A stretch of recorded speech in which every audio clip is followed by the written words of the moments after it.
നമ്മുടെ മന്ത്രിമാരുടെയൊക്കെ മക്കൾ ഇല്ലെങ്കിൽ നമ്മുടെ രാഷ്ട്രീയ നേതാക്കളുടെയൊക്കെ മക്കൾ എവിടെയാണ്? ഈ അടികൊള്ളാനൊക്കെ വരുന്നതിൽ പേടുള്ള ഒരു ഓട്ടോക്കാരൻ, പിന്നെ അവിടെയുള്ള ഒരു ചുമട്ടുതൊഴിലാളി, ഇങ്ങനെയൊക്കെയുള്ള ആൾക്കാരാണല്ലോ ഉള്ളത്. ഇ ഡി അടിക്കാനായിട്ട്, പോലീസിൻ്റെ അടി കൊള്ളാനായിട്ട്. ശരിക്കും ഈ നേതാക്കളുടെ മക്കളൊക്കെ എവിടെയാണ്? പ്രിയൻ, ഒരു ലിസ്റ്റ് വന്നിട്ടുണ്ടായിരുന്നു. നമ്മളുടെ പ്രധാനപ്പെട്ട നേതാക്കന്മാരുടെ മന്ത്രിമാരുൾപ്പെടെയുള്ള പിണറായി സഖാവിൻ്റെ ഉൾപ്പെടെയുള്ളവരുടെ മക്കളൊക്കെ എവിടെ പഠിച്ചു? അവർ വെയിൽ പോലും കൊണ്ടിട്ടില്ല. പുഷ്പനെ അറിയാമോ, അറിയാമോ, ഞങ്ങളുടെ പുഷ്പനെ പുഷ്പനെ അറിയാമോ? അറിയാമോ എന്നൊക്കെ പാട്ട് പാടി. ആ പാട്ട് പോലും വീണ തൈക്കണ്ടിക്കും അരുണിനും ഒന്നും അറിയില്ല. അരുൺ സഖാവെന്ന് പോലും പറയുന്നില്ല. പക്ഷെ പുഷ്പൻ എന്തിനാണ് അടികൊണ്ടത്? എന്തിനാണ് ജീവച്ഛവമായി വർഷങ്ങളോളം, പതിറ്റാണ്ടുകളോളം ഇവർക്ക് ആഘോഷിക്കാനായിട്ട് കിടന്നക്കാരൻ രക്തസാക്ഷ്യം അതോടെ കഴിഞ്ഞു. പക്ഷെ ഇദ്ദേഹത്തിൻ്റെ ആ അടികൊണ്ട് വീണ് പാരലൈസ്ഡായിട്ട് കിടന്ന കിടപ്പ് ആഘോഷിച്ചു എന്ന് തന്നെ ഒരു അമ്മ എന്നുള്ള നില എനിക്ക് പറയാൻ പറ്റുള്ളൂ. ആ കുഞ്ഞിൻ്റെ അമ്മയും അച്ഛനും സഹോദരന്മാരും വീട്ടുകാരും ഒക്കെ എന്തുമാത്രം വിഷമം അനുഭവിച്ചിട്ടുണ്ടാവും. ഒരു ഒത്ത പുരുഷനെ നോക്കുക എന്ന് പറഞ്ഞാൽ, ജീവച്ഛവമായി കിടക്കുന്ന ഒരാളെ നോക്കുക എന്ന് പറഞ്ഞാൽ വേറൊരു കാര്യം, അതൊരു വേറെ വശം. പക്ഷേ എങ്ങനെ അതിനോടൊപ്പമുള്ള കുട്ടികളൊക്കെ ജീവിതത്തിൽ മുന്നോട്ട് വന്നു, എങ്ങനെ കുടുംബമായി താമസിക്കുന്നു എന്നൊക്കെ അറിയുമ്പോൾ അദ്ദേഹത്തിനുണ്ടാവുന്ന സങ്കടം, അദ്ദേഹത്തിൻ്റെ കണ്ണിൽ കൂടി ഇങ്ങനെ കണ്ണുനീര് വരുമ്പോഴും അദ്ദേഹം പറഞ്ഞിരുന്നു ഞാൻ അങ്ങനെയെന്നൊക്കെ. പക്ഷേ അദ്ദേഹത്തിൻ്റെ മനസ്സ്. പക്ഷേ ഒരു അമ്മ എന്നുള്ള നിലയിൽ ഞാൻ പുഷ്പൻ്റെ ആ ശോചനീയാവസ്ഥ എന്ന് തന്നെ പറയല്ലേ, ദയനീയാവസ്ഥയിൽ ഞാൻ ശരിക്കും ദുഃഖിതയായിരുന്നു, ഖിന്നിതയായിരുന്നു എന്ന് പറയണം. എന്തിനു വേണ്ടിയാണ് അടികൊണ്ടത്? സ്വാശ്രയ കോളേജുകൾ ഇവിടെ വേണ്ട എന്നും പറഞ്ഞാണ് അദ്ദേഹം എവിടെ നിന്ന് വന്നിറങ്ങി ഇതിൻ്റെ കൂട്ടത്തിൽ ചേർന്നു, ജാഥയുടെ കൂട്ടത്തിൽ ആ ഒഴുക്കിൽ ചേർന്നു, അടികൊണ്ട് തളർന്നു വീണ്, വെടിയുണ്ടയൊക്കെ ഇട്ട് തളർന്നു വീണു. പക്ഷേ വീണ തൈക്കണ്ടി എവിടെയാണ് പഠിച്ചത്? എന്തെങ്കിലും ഒരു എൻട്രൻസ് ടെസ്റ്റ് ചെയ്തിട്ടുണ്ടോ? എൻട്രൻസ് ടെസ്റ്റ് ചെയ്തിട്ടുണ്ടെങ്കിൽ ആ റാങ്ക് ലിസ്റ്റിൽ വന്നിട്ടുണ്ടോ? ബെർലിൻ കുഞ്ഞനന്ദൻ എന്ന് പറഞ്ഞൊരു മാന്യ വ്യക്തി ഉണ്ടല്ലോ, ഇവരുടെ അനുഭാവിയാണെന്ന് തോന്നുന്നു, സന്തത സഹചാരിയോ, CPM-കാരുടെ. അദ്ദേഹം പറഞ്ഞിട്ടുണ്ട് മാതാ അമൃതാനന്ദമയി ഇൻസ്റ്റിറ്റ്യൂട്ടിൽ ഈ കുട്ടിക്ക് സീറ്റ് റെഡിയാക്കിയിട്ട് പിണറായിയും ഭാര്യയും മകളും കൂടെ അവിടെ ചെന്നിറങ്ങുമ്പോൾ പാലക്കാട് ഇവരെ സ്വീകരിച്ച് കാറിൽ കൊണ്ടുപോയത് അദ്ദേഹമാണെന്ന്. ഈ ഇടയ്ക്ക് വേറൊരു സംസാരത്തിൽ കേൾക്കുന്നുണ്ടായിരുന്നു. ലീല ഹോട്ടൽ എന്നും പറഞ്ഞ വലിയൊരു ഹോട്ടൽ ഗ്രൂപ്പുണ്ട്, 7 സ്റ്റാർ ഹോട്ടലൊക്കെയാണ്. കൃഷ്ണൻ നായർ എന്നാണ് പറയുക, ലീല കൃഷ്ണൻ നായർ എന്ന്. അദ്ദേഹമാണ് ഇവിടെ ഇവർക്ക് അഡ്മിഷൻ സെറ്റ് ചെയ്ത് കൊടുത്തതെന്ന് ഈ ഇടയ്ക്ക് പറഞ്ഞു. മറ്റേ ബെർലിൻ കുഞ്ഞനന്ദൻ നായർ ഞാൻ നേരിട്ട് കേട്ടിട്ടുള്ള കാര്യമാണ്. എന്തോ ആവട്ടെ, ഒരു സ്വാശ്രയ കോളേജിൽ തന്നെയാണ്, യാതൊരു മെറിറ്റില്ലാഞ്ഞിട്ട് പോലും മാതാ അമൃതാനന്ദമയ ഉണ്ടോ ഇല്ലയോ എന്നൊക്കെ പുച്ഛിക്കുന്ന ഒരു മനുഷ്യനാണ് പിണറായി അല്ലേ. ആൾ ദൈവങ്ങൾക്ക് എന്നപ്പോൾ ഞങ്ങൾക്ക് വലിയ പുച്ഛാണല്ലോ. എന്നാലും സ്വന്തം മകളുടെ കാര്യം തലയിൽ മുണ്ടിട്ടുകൊണ്ട് ഞാൻ പറയാണ്, കാരണം നേരെ ചെല്ലാൻ പറ്റില്ലല്ലോ. കോൺഗ്രസ് അല്ല, കമ്മ്യൂണിസ്റ്റുകാരുടെ അനിഷേധ്യ നേതാവാണ്, ഇതൊന്നും ഇല്ല എന്ന് പറയുന്ന ആൾക്കാരാണ്. മക്കളൊന്നും സ്വാശ്രയ കോളേജിൽ പഠിക്കാൻ പാടില്ല എന്ന് പറയുന്ന ആളാണ്. അദ്ദേഹം അവിടെ പോയിട്ട് മകൾക്ക് ജോലി സീറ്റ് മേടിച്ചു കൊടുത്തിരിക്കുന്നു. ആ കുട്ടി എങ്ങനെയാണ് പാസ്സായെന്നുള്ള കാര്യം ചിന്തനീയമാണ്. ഇപ്പോൾ നമ്മൾ കേൾക്കുന്ന വീഡിയോയിലൊക്കെ പറയുന്നത് യാതൊരുവിധ ബ്രില്യൻസ് ഇല്ലാത്തൊരു വ്യക്തിയാണ്. ലോജിക് എന്ന് പറഞ്ഞാൽ എക്സലൻ്റ് എന്നുള്ളതായിരിക്കാം, അത് ആ വാക്കിൽ മാത്രമേ ഉള്ളൂ. പക്ഷേ ഈ കുട്ടിയെ സംബന്ധിച്ചിടത്തോളം അങ്ങനെ ഒരു അങ്ങനെ ഒരു വലിയ കമ്പനി നടത്താനുള്ള ജസ്റ്റ് ഒരു ഗ്രാജുവേറ്റ് ഡിഗ്രി വെച്ചിട്ട് ഇങ്ങനെ ഒരു കമ്പനിയൊന്നും നടത്താൻ പറ്റില്ലല്ലോ. എന്ത് എഞ്ചിനീയറിംഗ് ബാക്ക്ഗ്രൗണ്ട് ആണെങ്കിൽ പോലും അതിനൊരു ജീനിയസ് അങ്ങനത്തെ ഒരു കാര്യമാണ്. അതൊന്നുമില്ല. അച്ഛന് വരുന്ന കള്ളപ്പണം വെളുപ്പിക്കാൻ വേണ്ടി തുടങ്ങിയൊരു സ്ഥാപനമാണെന്ന് നമുക്ക് പറയാം. നമ്മളുടെ ഇന്നത്തെ സബ്ജക്റ്റ് അല്ല. അതിപ്പോൾ ഈ കുട്ടിയുടെ കാര്യം അങ്ങനെ നിൽക്കട്ടെ. ഒരു കാര്യം കൂടെ പറയാം. രവി, എന്താണ്, കൊല്ലം സൈഡിലുള്ള രവി എന്ന് പറയുന്നൊരു വലിയൊരു ബിസിനസ് മാൻ ഉണ്ടല്ലോ, അദ്ദേഹത്തിൻ്റെ കമ്പനിയുടെ CEO ആയിട്ട് ഈ കുട്ടി പ്രവർത്തിച്ചിട്ടുണ്ട്. അതും നമ്മൾ അന്വേഷിക്കണം. CEO ആയിട്ടിരിക്കാനുള്ള പ്രായം ഈ കുട്ടിക്കുണ്ടോ? എത്രയോ അറിവ്, ക്വാളിഫിക്കേഷൻ ഉണ്ടോ എന്നുള്ളതാണ് ചോദ്യം. അല്ല, ക്വാളിഫിക്കേഷൻ ഇല്ല. ചിലർക്ക് ക്വാളിഫിക്കേഷൻ ഇല്ലെങ്കിൽ പോലും പ്രവൃത്തി പരിചയം കൊണ്ടും ഇൻബോൺ ജീനിയസ് കൊണ്ടും നമുക്ക് ആ നിലയിലേക്ക് നമ്മൾ എത്തിപ്പെടാറുണ്ട്. അപ്പോൾ ഇങ്ങനെ രവി എന്ന് പറയുന്നുള്ള അദ്ദേഹത്തിൻ്റെ വലിയ കമ്പനിയിൽ CEO ആയിട്ടിരിക്കാനുള്ള കഴിവും വിദ്യാഭ്യാസ യോഗ്യതയും പ്രവൃത്തി പരിചയവും ഈ വീണ തൈക്കണ്ടിക്കുണ്ടോ? അതും വിളിപ്പിക്കലല്ലേ. പിണറായി വിജയന് കൊടുക്കാനുള്ള പൈസ, അല്ലെങ്കിൽ അദ്ദേഹത്തിൻ്റെ ഗുഡ് ബുക്സിൽ നിൽക്കാനുള്ള പൈസ, അദ്ദേഹത്തിൽ നിന്ന് എന്തെങ്കിലും കിട്ടാൻ വേണ്ടിയിട്ട് ശ്രീമാൻ രവി കൊടുത്ത ഒരു ജോബായിരിക്കുമല്ലോ വീണയ്ക്ക് എന്നും നമുക്ക് ചിന്തിക്കാം. പ്രിയൻ, ഞാൻ എൻ്റെ എന്താണ് ഫേസ്ബുക്കിൽ പറയാം, ഈ അവരുടെ എല്ലാവരുടെയും 8ഓളം മുതിർന്ന നേതാക്കന്മാരുടെ മക്കളുടെ വിദ്യാഭ്യാസം എവിടെ നിന്നാണ്, ഇവരെന്തുകൊണ്ട് വെയിൽ കൊണ്ടിട്ടില്ല, ഇവരെന്തുകൊണ്ട് ഇൻകുലാബ് സിന്ദാബാദ് വിളിച്ചിട്ടില്ല, എന്തുകൊണ്ട് SFI കി ജയ് വിളിച്ചിട്ടില്ല, DYFIയിൽ പ്രവർത്തിച്ചിട്ടില്ല എന്നൊക്കെ നമുക്കൊന്ന് അറിയണമല്ലോ. അതിട്ടപ്പോൾ എന്നെ ഒരു മാന്യ വ്യക്തി വിളിച്ചു, ഞാൻ പേര് പറയുന്നില്ല. ഇദ്ദേഹത്തിൻ്റെ മൂത്ത മകൻ അരുൺ എന്നാണ് പേര്. ഇദ്ദേഹത്തിൻ്റെ വിദ്യാഭ്യാസ യോഗ്യത ഞാൻ അറിഞ്ഞത് എവിടുന്നോ ഫോറിൻ യൂണിവേഴ്സിറ്റി എന്നൊക്കെയാണ്. അപ്പോൾ അദ്ദേഹം എന്നോട് പറഞ്ഞു, ഞാൻ അദ്ദേഹത്തിനോടൊപ്പം SCMSൽ പഠിച്ച ഒരു വ്യക്തിയാണ്. ഈ പറയുന്ന എന്നോട് സംസാരിക്കുന്ന വ്യക്തി 45 മിനിറ്റോളം എന്നോട് സംസാരിച്ച് ഡീറ്റെയിൽസ് മുഴുവൻ തന്നു. അദ്ദേഹം എന്നോട് പറയുകയുണ്ടായത്, അദ്ദേഹം നന്നായിട്ട് പഠിച്ച് +2 ഒക്കെ പാസ്സായിട്ട് നല്ല മാർക്കോടുകൂടി വന്നിരിക്കുന്നു.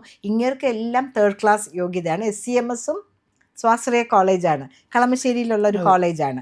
അവിടെ നല്ല മാർക്ക് കിട്ടാനിട്ട് സിൻഡിക്കേറ്റ് കൂടി പ്രത്യേക തീരുമാനമെടുത്തിട്ടാണ് ഇദ്ദേഹത്തെ പാസ്സാക്കി വിട്ടിരിക്കുന്നത്. മൂത്ത മകൻ്റെ കാര്യം തന്നെ ഇങ്ങനെ ഞാനിത് വായിച്ചോട്ടെ. വിവേക് കിരൺ എന്നാ പേര്. തന്നെ കിരൺ വിവേക് കിരൺ എന്നാണ് ഇപ്പം നമുക്ക് കിട്ടിയിരിക്കുന്ന ഇൻഫർമേഷൻ. ഞാനൊന്ന് വായിക്കാൻ ആഗ്രഹിക്കുകയാണ്. Master of business administration MBA or management degree at Birmingham university. അതിൻ്റെ സ്പെല്ലിംഗ് പോലും ഇദ്ദേഹത്തിന് എഴുതാനായിട്ട് കിട്ടത്തില്ല. UK എന്നാണ് എഴുതിയിരിക്കുന്നത്. ഇത് പറഞ്ഞ് പഠിപ്പിക്കാനുള്ള പൈസ എവിടെ നിന്ന് വന്നു? സ്വന്തം സഖാക്കളുടെ മക്കൾ ഇവിടെ ഗവൺമെൻറ് സ്കൂളുകളിൽ പഠിക്കുകയും വിപ്ലവത്തിന് വേണ്ടിയിട്ട് പ്രവർത്തിക്കുകയും ചെയ്യുന്ന സമയത്ത് മൂത്ത മകന് SCMSൽ ആദ്യം പഠിപ്പിച്ചു. അവിടെ നിന്ന് ഒരു ഗതിയും പരഗതിയും ഇല്ല എന്ന് അദ്ദേഹത്തിൻ്റെ കൂടെ പഠിച്ച ഒരു വ്യക്തി എന്നെ പറഞ്ഞു. സിൻഡിക്കേറ്റ് സ്പെഷ്യൽ യോഗം കൂടിയിട്ടാണ് ഇയാളെ പാസ്സാക്കി വിട്ടതെന്നാണ് അദ്ദേഹം എന്നോട് പറഞ്ഞത്. Stand corrected. അതെനിക്ക് ശരിയാണോ എന്ന് അന്വേഷിക്കാനുള്ള സമയം കിട്ടിയിട്ടില്ല. ഇന്നലെയാണ് എനിക്ക് ആ ഫോൺ കോൾ വന്നത്. വന്ന വ്യക്തി എന്നോട് കള്ളം പറയേണ്ട ആവശ്യമില്ല. രണ്ടാമത്തെ കാര്യം, നമ്മൾ വീണ തൈക്കണ്ടിയുടെ കാര്യം പറഞ്ഞു. മാതാ അമൃതാനന്ദമയി ദേവിയുടെ കാൽക്ക് പോയി വീണ് സ്വാശ്രയം കി ജയ് നീണാൾ വാഴട്ടെ എന്ന് മുദ്രാവാക്യമൊക്കെ വിളിച്ച് മകൾക്ക് അഡ്മിഷൻ മേടിച്ചു കൊടുത്തു. അവിടെ സഖാവ് എന്തായിരുന്നു അദ്ദേഹത്തിൻ്റെ പേര്, നമ്മളിപ്പോൾ സംസാരിച്ചല്ലോ, സഹാവ് പുഷ്പൻ വെടിയേറ്റ് ആലംബഹീനായി കിടക്കുമ്പോൾ സ്വന്തം മകൾക്ക് വേണ്ടി തലയിൽ മുണ്ടിട്ട് പോയി അമ്മയും അച്ഛനും കൂടെ അവിടെ അഡ്മിഷൻ മേടിച്ചു. അത് എല്ലാവർക്കും അറിയാം. ബാക്കി അത് പരസ്യമായ രഹസ്യമാണ്. വീണ തൈക്കണ്ടിയുടെ കാര്യം. മിസ്റ്റർ വിവേക് കിരൺ വിജയൻ്റെ കാര്യമാണ് ജനങ്ങൾക്ക് അറിയാതിരുന്നത്. SCMSൽ അദ്ദേഹത്തിനൊരു ബാല്യകാലം അവിടെയുണ്ട്. അവിടെ നിന്നാണ് അദ്ദേഹം ബിർമിംഗ്ഹാം യൂണിവേഴ്സിറ്റിയിൽ പോയി MBA എന്താണെന്ന് പോലും ഇപ്പോഴും അറിയില്ല. രണ്ടാണ് നമ്മളുടെ രാഹുൽ ഗാന്ധിയുടെയും രാജീവ് ഗാന്ധിയുടെയൊക്കെ കാര്യം പോലെ എന്തോ പാസ്സായി എവിടെ എന്തോ പോയി കളിച്ച് തിരിച്ച് വന്നു. ജയിച്ചോ തോറ്റോ എന്നൊന്നും ആർക്കും അറിയില്ല. എന്തായാലും ഒരു നല്ല കല്യാണമൊക്കെ കഴിപ്പിച്ച് ഇപ്പോൾ സെറ്റിൽഡാണ്, ദുബായിലാണ്. അവിടെ ഇരുന്നും കള്ളപ്പണം വെളുപ്പിക്കാം. പിന്നെ അടുത്ത ആൾ നമ്മളുടെ ഡോക്ടർ TM തോമസ് ഐസക് ഉണ്ട്. അദ്ദേഹത്തിന് മകളാണ് സാറ ഐസക്. അവർ BA in psychology and English, university of Mississippi, masters certificate in paralegal studies, Texas state university, PhD in sociology, NYU New York എന്നാണ് പാസ്സായി. ഒന്ന് ആലോചിച്ച് നോക്കൂ. ഈ മക്കൾ ആരെങ്കിലും തന്നെ SFIയുടെ പുറകെ നടന്നിട്ടുണ്ടോ? മക്കളുടെയൊക്കെ ഭാവി നല്ല ബ്രൈറ്റ് ആക്കുവാൻ വേണ്ടി അച്ഛൻ തീരുമാനങ്ങൾ എടുക്കുന്നു. ഇല്ലാത്ത കാശും ഉള്ള കാശ് ഇതുപോലെയൊക്കെ ചെയ്യാമല്ലോ. രവിപിള്ളയാണ് CEO ആയിട്ട് വെച്ചത് നമ്മളുടെ വീണ തൈക്കണ്ടിയെ. അതുപോലെയൊക്കെ ആൾക്കാരിന്ന് കാശ് സമ്പാദിച്ച് മക്കളെ അയക്കുന്നു. വെയിൽ കൊള്ളുന്നില്ല, ആർക്കും വേണ്ടി ജയ് വിളിക്കുന്നില്ല. അവരവരുടെ ജീവിതം നന്നാക്കി എടുക്കുന്നു. മിസിസിപ്പിയിൽ പഠിക്കുന്നു, എന്താ പറയുന്നത്, ടെക്സാസ് യൂണിവേഴ്സിറ്റിയിൽ പഠിക്കുന്നു. അവരൊക്കെ വലിയ ഹൈലി സെറ്റിൽഡായി. ഇവിടെ വെയിലും കൊണ്ട് പാർട്ടി പറയുന്ന കാര്യങ്ങളൊക്കെ കേൾക്കാൻ വേണ്ടിയിട്ട് നടക്കുന്നു. ഇന്നലെ SFIയുടെ കുട്ടികളുടെ ഒരു സമരത്തിലൊരു പെൺകുട്ടി എൻ്റെ ഉടുപ്പ് കീറല്ലേ എന്ന് പറയുന്നു. ആർക്ക് വേണ്ടിയാണ് ആ കുട്ടി ഉടുപ്പ് കീറാൻ നിന്ന് കൊടുക്കുന്നത്? ആർക്ക് വേണ്ടിയിട്ട്? സ്വന്തം ഭാവി സുരക്ഷിതമാക്കൂ പ്രിയപ്പെട്ട കുട്ടികൾ. പക്ഷെ ഒരു കാര്യമുണ്ട് കേട്ടോ, പരീക്ഷ എഴുതാതെ പോലെ അവർക്ക് SI ആയിട്ട് കിട്ടും. പ്രിയൻ്റെ തന്നെ ഫ്രണ്ട്സിന് ആർക്കൊക്കെ കിട്ടിയിട്ടുണ്ടല്ലോ. SI പോലീസ് ടെസ്റ്റ് പോലെ ഏതാണ്ട് യൂണിവേഴ്സിറ്റി കോളേജിൽ അങ്ങനത്തെ ഒക്കെ കാര്യങ്ങളൊക്കെ SFI കുട്ടികൾക്ക് ചെയ്യും. SFI സഖാക്കന്മാരുടെ ഭാര്യമാർക്ക് ഇല്ലാത്ത PhDയുടെ പുറത്ത് അസിസ്റ്റന്റ് പ്രൊഫസറായിട്ട് നമ്മുടെ ചിന്താ ജെറോമിൻ്റെ ഓർക്കുന്നുണ്ടല്ലോ, അവരുടെ തീസിസ് എന്തായിരുന്നു? വൈലോപ്പിള്ളിയുടെ. അപ്പോൾ അവർക്കുമൊക്കെ വേണ്ട സൗകര്യങ്ങൾ ഇവിടെ ചെയ്തു കൊടുക്കും. ആവശ്യത്തിൻ്റെ മുദ്രാവാക്യം വിളിച്ച എൻ്റെ പ്രിയൻ. ഇത് സബ്ജക്റ്റായിട്ട് കണക്ട് അല്ല. നമ്മുടെ ആര്യ കുഞ്ഞിനെ ഞാൻ കണ്ടടാ, കണ്ണൂര് ഇങ്ങനെ ആകെ വന്നിരുന്നു ഇങ്ങോട്ടും ജയ് ജയ്. ഈ പിണറായി സഖാവിനെതിരെയുള്ള സമരങ്ങളിൽ പ്രതിഷേധിക്കുവാനായിട്ട് നേതാക്കന്മാരൊക്കെ നിറഞ്ഞു നിൽക്കുമ്പോൾ ആ കുട്ടിക്ക് ഇപ്പോൾ പുറത്ത് പോലും ഇറങ്ങരുതെന്നാണ് പാർട്ടി പറഞ്ഞിരിക്കുന്നത്. പക്ഷേ അവിടെ വന്ന് ക്യാമറ എനിക്ക് ഫോക്കസ് അല്ലേ, എനിക്ക് ഫോക്കസിൽ ഇങ്ങനെ കോട്ട് ജയ് ജയ് ഇങ്ങനെ വിളിച്ചുകൊണ്ടാണ് നിൽക്കുന്നത് ഞാൻ കണ്ടു. അത് നമ്മുടെ സബ്ജക്റ്റ് അല്ല, എന്നാലും പെട്ടെന്ന് ഓർത്തപ്പോൾ പറഞ്ഞതാണ്. മൂന്നാമത്തത് ബിനോയ് വിശ്വം. ആരുടെ മകനാണ്? ബിനോയ് വിശ്വത്തിൻ്റെ മകൻ സൂര്യ വിശ്വം.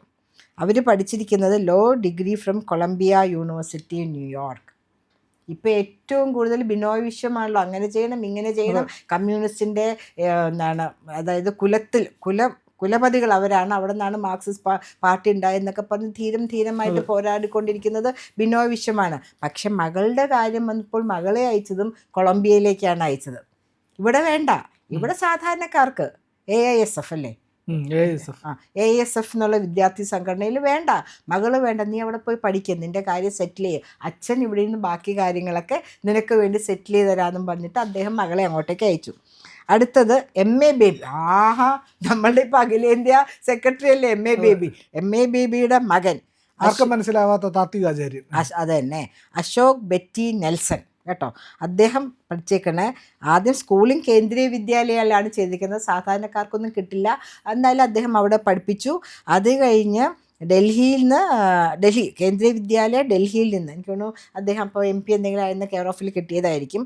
Diploma in audio engineering from SAE institute Chennai. അപ്പോഴും കേരളത്തിലേക്ക് കൊണ്ടുവന്നില്ല, ഡൽഹിയിലും ചെന്നൈയിലുമായിട്ട് മകൻ്റെ വിദ്യാഭ്യാസം നല്ല നിലയിൽ നടത്തി, അതിന് നല്ല ജോലിയും മേടിച്ചോട്ട് വെൽ സെറ്റിൽഡ് ആക്കി.